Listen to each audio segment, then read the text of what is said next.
Positively Delivers, this is Dr. Gigi Sunga from My Change Project. Magandang Tuesday morning sa lahat ng mga delivers natin. And doon sa first time po tayo mapanood sa YouTube channel, thank you very much.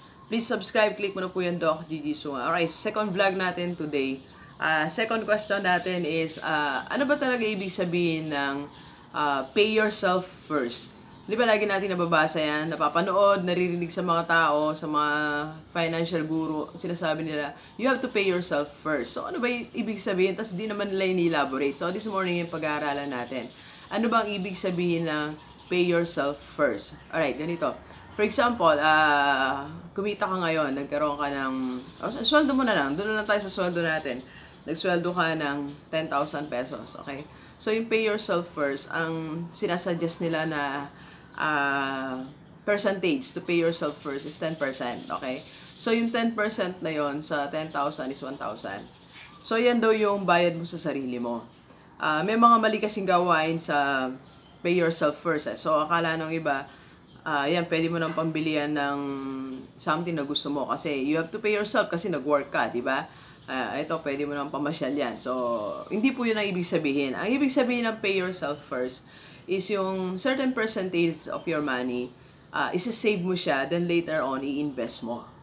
Hindi mo siya ginagastos to buy what you want, okay? Hindi mo siya ginagastos for other things, right? So, that's the first meaning. Second po, ng pay yourself first is, ito ay my own formula, okay? So, hindi siya naka-fix dun sa 10%, alright?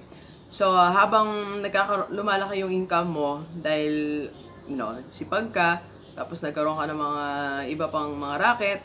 So, pwede mong dagdagan yung 10%. Okay? So, pwede siyang 20, 30 dahil nakikita mo, na-survive ka ng 20% ang kinuha mo. Gagawin ko na siyang 30% ang ibabawas mo sa pera mo to save that 30%. Okay? So, pwede po siyang lumaki ang percentage. Depende sa level ng income mo, di ba? So, pag mas marami, so you can increase your percentage. Then, you're going to save that.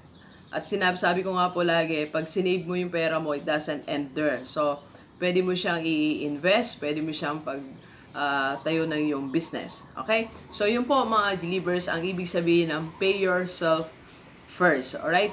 So, muli ulitin natin, siya po ay pang save and later on invest, then pwede siyang lumaki po ang percentage habang lumalaki ang yung income. Alright, so please share this video sa mga friends mo, relatives sa mahal sa buhay na gusto mo rin silang encourage to pay yourself first at makapag-save and invest in the near future. Alright, so thank you very much, delivers.